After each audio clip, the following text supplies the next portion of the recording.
Tras aceptar la obra de Dios Todopoderoso en los últimos días, ella propaga con entusiasmo el Evangelio del Reino. Pero se vuelve objeto de la obstrucción y calumnia de su pastor y de su predicador. Su familia también la presiona y sus amigos de la iglesia la abandonan. Experimenta un sufrimiento inmenso. ¿Por qué hay tantos obstáculos en su senda para aceptar el camino verdadero? ¿Qué aprende y gana de esta experiencia especial?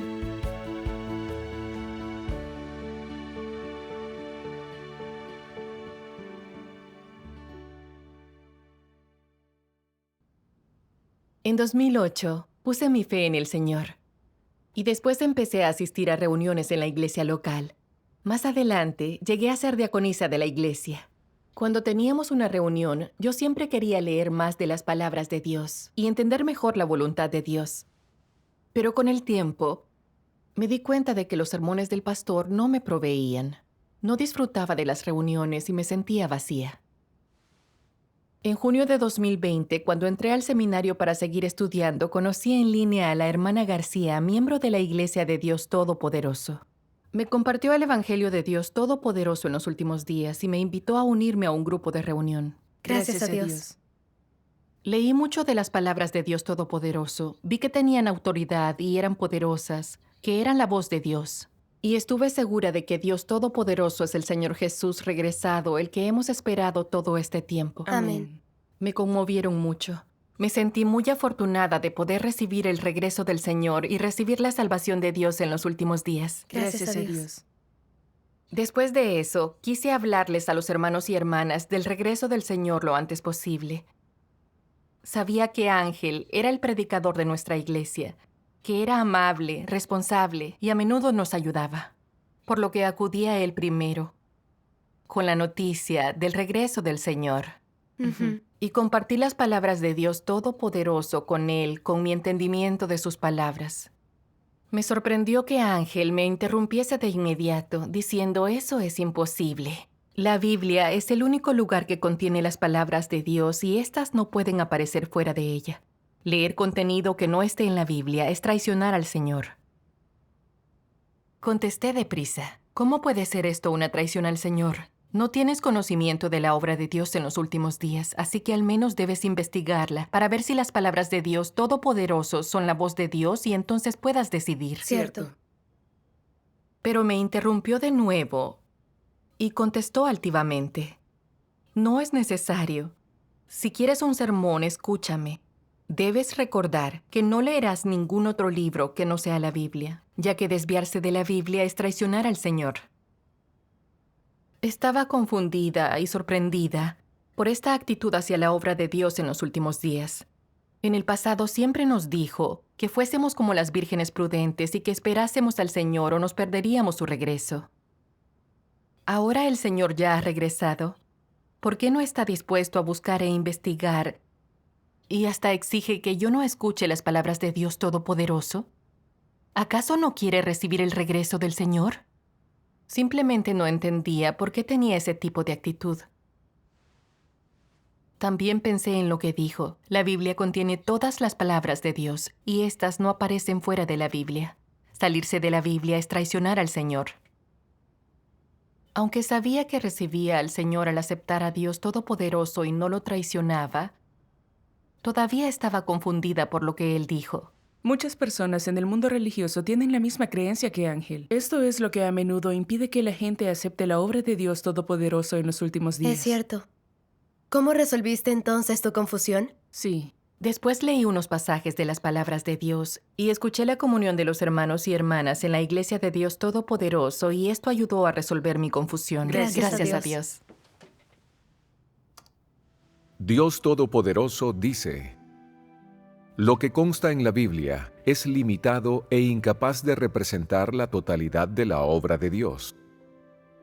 Los 4 evangelios tienen, en conjunto, menos de 100 capítulos, en los cuales está escrito un número limitado de sucesos, como cuando Jesús maldijo a la higuera, las 3 veces que Pedro negó al Señor, la aparición de Jesús a los discípulos después de su crucifixión y resurrección, la enseñanza sobre el ayuno, la enseñanza sobre la oración, la enseñanza sobre el divorcio, el nacimiento y la genealogía de Jesús, la elección de los discípulos por parte de Jesús, etc.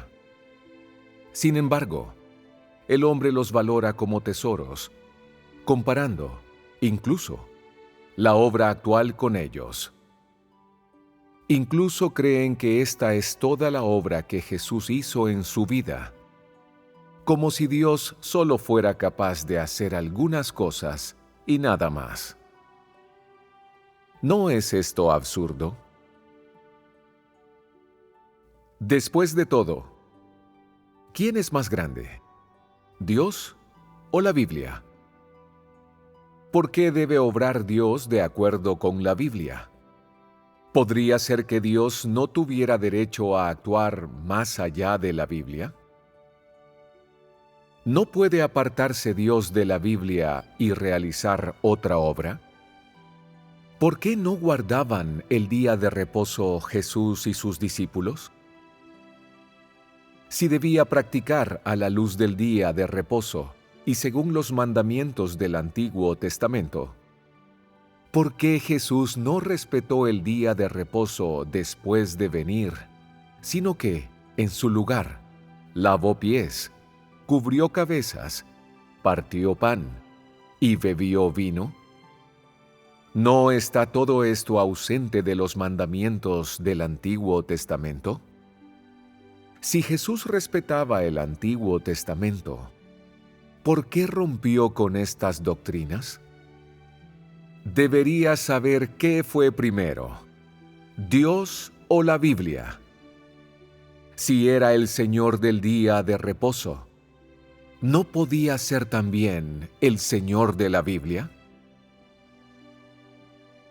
Nadie conoce la realidad de la Biblia, que no es nada más que un registro histórico de la obra de Dios y un testimonio de las 2 etapas anteriores de la misma, y que no te ofrece un entendimiento de los objetivos de la obra de Dios.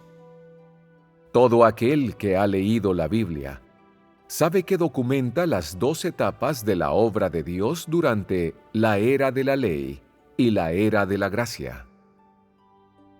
El Antiguo Testamento registra la historia de Israel y la obra de Jehová desde la época de la creación hasta el final de la era de la ley.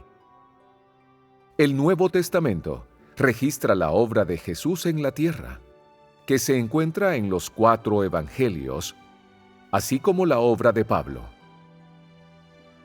¿No son estos registros históricos?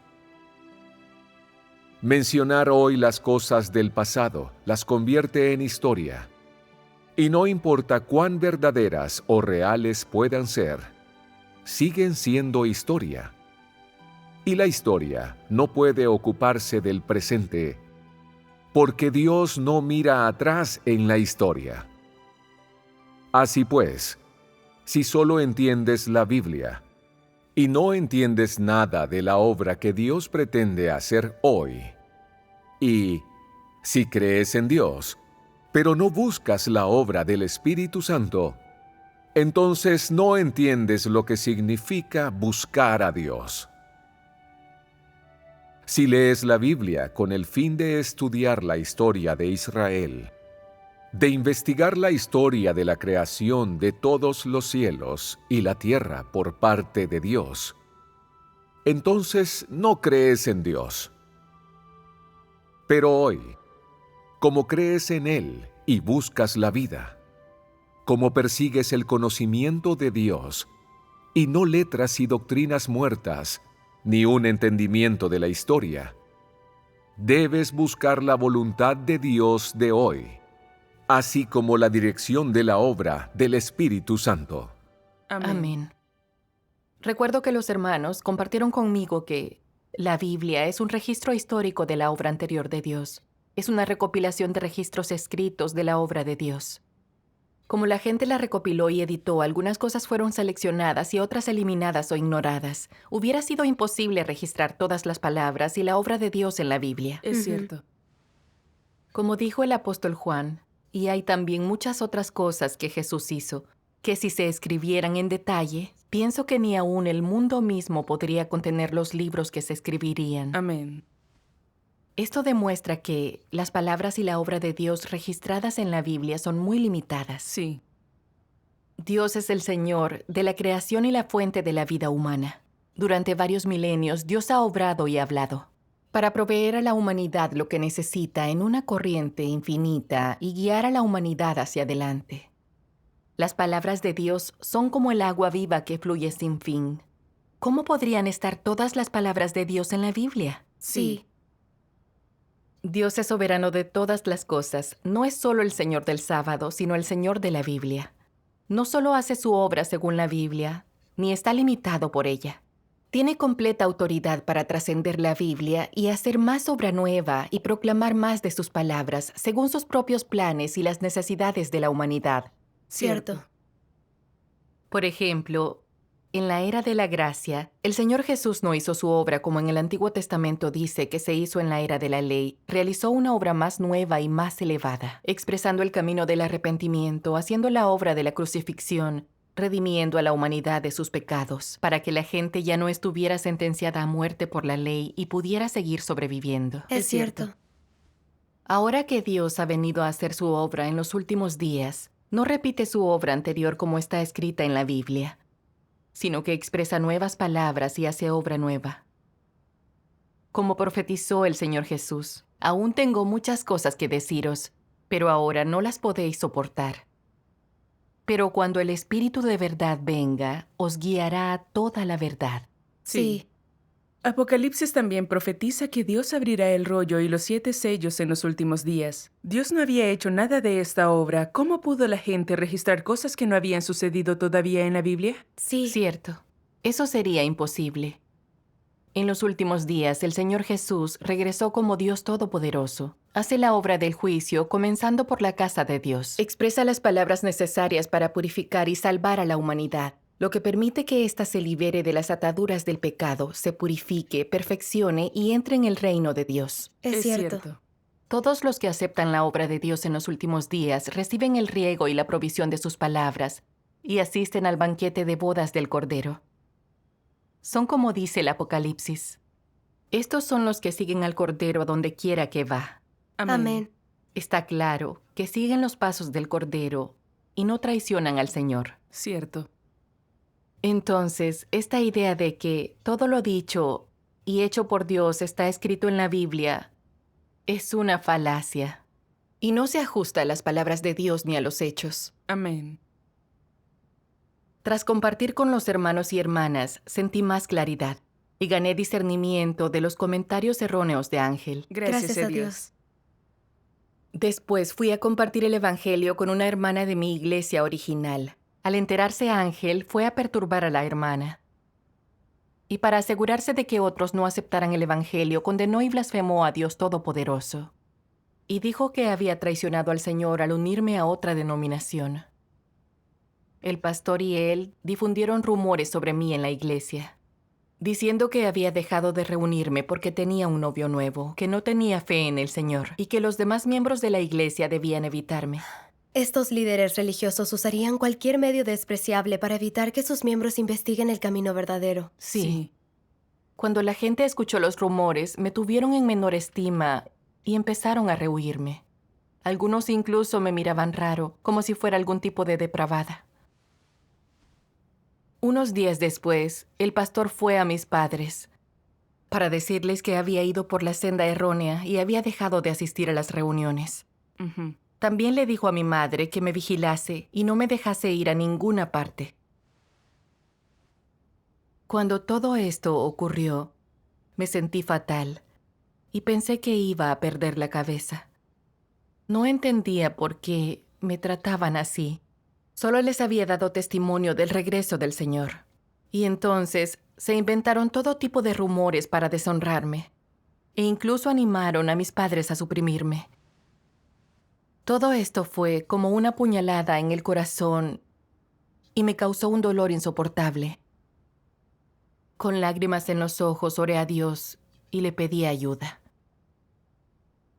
Cuando una hermana se enteró de mi situación, compartió muchas de las palabras de Dios conmigo y me dio mucho ánimo. Gracias a Dios. Vi un pasaje de las palabras de Dios Todopoderoso que decía: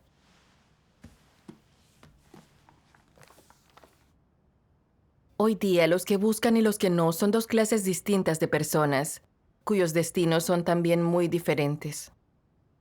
Los que aspiran a conocer y practicar la verdad son aquellos a quienes salvará Dios.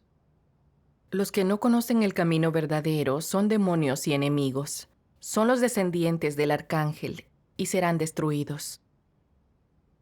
Incluso los que son creyentes piadosos de un Dios ambiguo, ¿no son también demonios?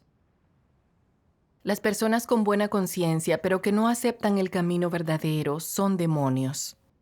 Su esencia es de resistencia hacia Dios. Cualquiera que no crea en Dios encarnado es demoníaco y es más, va a ser destruido. Los que tienen fe pero no practican la verdad, los que no creen en el Dios encarnado y los que de ningún modo creen en la existencia de Dios también serán objeto de la destrucción. Todos aquellos a quienes se permitirá permanecer son gente que ha sufrido la refinación y permanecido firme.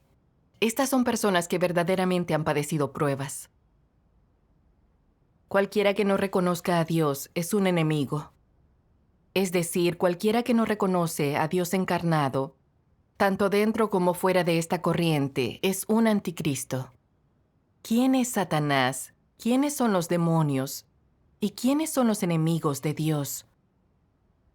¿Sino los opositores que no creen en Dios? ¿No son esas las personas que son desobedientes a Dios? Amén.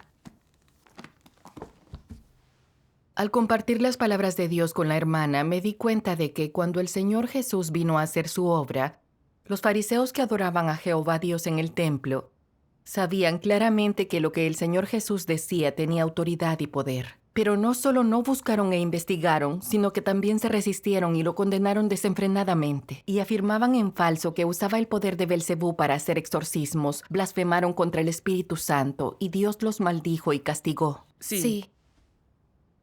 Los fariseos no solo blasfemaron y condenaron al Señor, además engañaron a los creyentes para que se opusieran a Él, con lo que perdieron la salvación de Dios, y se convirtieron en ajuar funerario de los fariseos. Sin duda.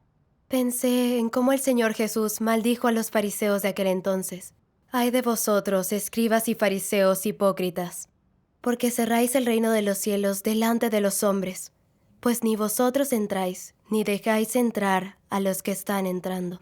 Y ay de vosotros, escribas y fariseos hipócritas, porque recorréis el mar y la tierra para ser un prosélito, y cuando llega a hacerlo, lo hacéis hijo del infierno 2 veces más que vosotros. Amén. A través de las palabras del Señor se puede ver que los fariseos eran anticristos que se oponían a Dios. Fingían ser amables, pero odiaban la verdad y consideraban a Dios su enemigo. Eran demonios que devoraban almas y atraían a la gente al infierno. Sí. Por los actos perversos de los fariseos, el Señor Jesús les preparó 7 desgracias. Esto nos muestra que el carácter de Dios no tolera ofensa alguna. Sí. En los últimos días, Dios Todopoderoso ha venido a hacer su obra, ha dicho las verdades para purificar y salvar a la humanidad, ha creado un grupo de vencedores y conmocionado a todo el mundo religioso. A pesar de que Dios haya hecho una obra enorme, los pastores y predicadores del mundo religioso no solo no la buscan e investigan, sino que hasta difunden rumores e impiden que los creyentes investiguen el camino verdadero. Son iguales que los fariseos, cuya naturaleza y esencia era odiar la verdad y oponerse a Dios. Es cierto. Para mantener su estatus e ingresos, estos pastores y ancianos tienen a los creyentes con rienda corta y no les dejan investigar el camino verdadero. Cierto. Difunden falacias para engañar a los creyentes y que ellos abandonen y se opongan a Cristo de los últimos días. Son anticristos que se oponen a Dios. Sí. En los últimos días, Dios clasifica a cada uno según su clase, y así expone a los falsos creyentes e identifica a los verdaderos. Los que dicen creer en Dios, pero no aceptan la verdad ni a Dios encarnado, no son creyentes verdaderos. y al final serán descartados. Solo los que buscan la verdad con una mente abierta y aceptan la obra de Dios en los últimos días tendrán la oportunidad de ser salvados. Ángel parecía una persona amable, humilde y servicial, pero cuando oyó hablar del regreso del Señor no buscó ni investigó en absoluto. Juzgó y condenó las palabras y la obra de Dios. E incluso difundió rumores e impidió que otros investigasen el camino verdadero. No tenía ni el más mínimo temor de Dios. Vi que mientras que él creía en el Señor y lo servía, su esencia odiaba y se oponía a Dios. No había ninguna diferencia entre él y los fariseos. Sí. Al darme cuenta de esto, gané algo de discernimiento sobre Ángel y los líderes del mundo religioso, y tuve un entendimiento más claro de por qué actuaron como lo hicieron. No me sentí tan mal después de esto. Gracias a Dios. Comprender la verdad y ganar discernimiento nos hace sentir lúcidos, y esas cosas dejan de molestarnos. Cierto. Poco después de eso, empecé a cumplir un deber en la iglesia. Iba a las reuniones y leía las palabras de Dios a diario con los demás y me sentía muy bien. Gracias a Dios. Pero cuando mis padres escucharon los rumores que difundían el pastor y el predicador, me regañaron enojados. Me obligaron a volver a mi antigua iglesia y me prohibieron creer en Dios Todopoderoso. Debido a la obstrucción de mis padres, no podía cumplir mi deber con regularidad y no podía ni asistir a las reuniones. Un día, mi padre me vio asistiendo a una reunión en línea con otros hermanos y hermanas, y se enojó tanto que estuvo a punto de golpearme. Afortunadamente, mi madre entró y lo detuvo justo a tiempo. Después de esto, mis padres me tenían con una rienda aún más corta. Me encerraron en la casa y no me dejaban salir. Así que ya no podía asistir a las reuniones. Eso debió ser muy duro para ti. Sí, en aquel entonces eso era demasiado para mí. Me sentía débil y no tenía la confianza para cumplir mi deber. Oré a Dios para que me diese fe y fuerzas. Después encontré un pasaje de las palabras de Dios. En cada paso de la obra que Dios hace en las personas, externamente parece que se producen interacciones entre ellas, como nacidas de disposiciones humanas o de la interferencia humana. Entre bambalinas, todo es una apuesta entre Satanás y Dios que exige que la gente se mantenga firme en su testimonio de Dios. Mira cuando Job fue probado, por ejemplo. Detrás de escena, Satanás estaba haciendo una apuesta con Dios. Lo que aconteció a Job fue obra de los hombres y la interferencia de estos. Detrás de cada paso de la obra que Dios hace en vosotros, está la apuesta de Satanás con él. Detrás de todo ello hay una batalla. Amén. Las palabras de Dios me mostraron que en aquella situación parecía que mis padres me impedían seguir a Dios Todopoderoso. Pero entre bambalinas era Satanás quien lo hacía. Era una batalla espiritual. Sí. Dios ha expresado muchas verdades en los últimos días para permitir que nos libremos de nuestra corrupción satánica y ser salvados por Dios. Pero Satanás no quería que fuese salvada por Dios, así que utilizó a mis padres para impedirme creer en Dios y cumplir mi deber. Satanás quería hacerme perder mi oportunidad de ser salvada y que fuese arrojada al infierno. Sí. Satanás es muy siniestro y malvado. Sí. Si dejaba de seguir a Dios Todopoderoso, ¿no estaría cayendo en su plan siniestro? Gracias a Dios. Con las palabras de Dios como guía, revelamos el plan siniestro de Satanás y no nos perturbamos con facilidad. Sí. Entonces encontré otro pasaje de las palabras de Dios. No te desanimes, no seas débil, y yo te aclararé las cosas. El camino que lleva al reino no es tan fácil. Nada es tan simple. Queréis que las bendiciones os vengan fácilmente, ¿no es así? Hoy todos tendréis que afrontar pruebas amargas. Sin esas pruebas, vuestro amor por mí no se fortalecerá, ni sentiréis verdadero amor hacia mí. Incluso si estas pruebas son leves, todo el mundo debe pasar por ellas. Solo que su dificultad variará. Las pruebas son una bendición proveniente de mí. ¿Cuántos os presentáis a menudo ante mí y me suplicáis bendiciones? Niños tontos, siempre pensáis que unas cuantas palabras favorables cuentan como mi bendición, pero no reconocéis que la amargura es una de mis bendiciones. Los que participan de mi amargura ciertamente compartirán mi dulzura. Esa es mi promesa y mi bendición para vosotros. Amén. Después de leer las palabras de Dios Todopoderoso, entendí que aunque había sufrido por la supresión del pastor y la obstrucción de mis padres, Dios había permitido esta situación para perfeccionar mi fe. Esta era la buena intención de Dios. Sí. Pero era débil y estaba dispuesta a abandonar mi deber solo por un poco de dificultad. No tenía la motivación para sufrir y pagar un precio para ganar la verdad. No tenía una actitud sincera hacia Dios. Y mi estatura era bastante baja. Comprendí las intenciones de Dios y ya no me sentí decaída. También tuve sentido de fe y estaba lista para enfrentarme a la situación y confiar en Dios para mantenerme firme ante la opresión. Gracias a Dios. Más adelante oraba a Dios más a menudo, leía la palabra de Dios para reforzar mi fe y le pedía que me abriese una senda para poder reunirme y cumplir con mi deber. Gracias a Dios. Después, los rumores que Ángel y otros difundieron sobre mí empezaron a afectar a mis padres. Y para librarse de la influencia de los rumores, me mandaron a vivir con mi abuela. Pude conectar con los hermanos y hermanas allí por internet y una vez más pude reunirme y cumplir con mi deber. Gracias a Dios. Mis padres se enojaron cuando se enteraron, pero yo no estaba bajo su influencia. Y les dije decidida: mi mayor esperanza al creer en el Señor es recibir su regreso. Ahora el Señor Jesús ha regresado como Dios Todopoderoso. Así que aunque no lo entendáis, seguiré a Dios Todopoderoso hasta el final. Si seguís insistiendo en detenerme, tendré que abandonar esta familia. Al verme tan firme, mis padres ya no dijeron nada. Desde ese momento, aunque a menudo se quejaban o trataban de perturbarme en mi deber, ya no estaba restringida por ellos y estaba decidida a cumplir mi deber. Gracias a Dios. Al experimentar la opresión y la obstrucción continua de mi pastor y mi familia, sufrí un poco, pero llegué a entender algo de la verdad, gané discernimiento y mi fe en Dios se hizo más profunda. Sin importar a qué situaciones me encuentre en el futuro, estoy dispuesta a confiar en Dios para superarlas. Gracias a Dios.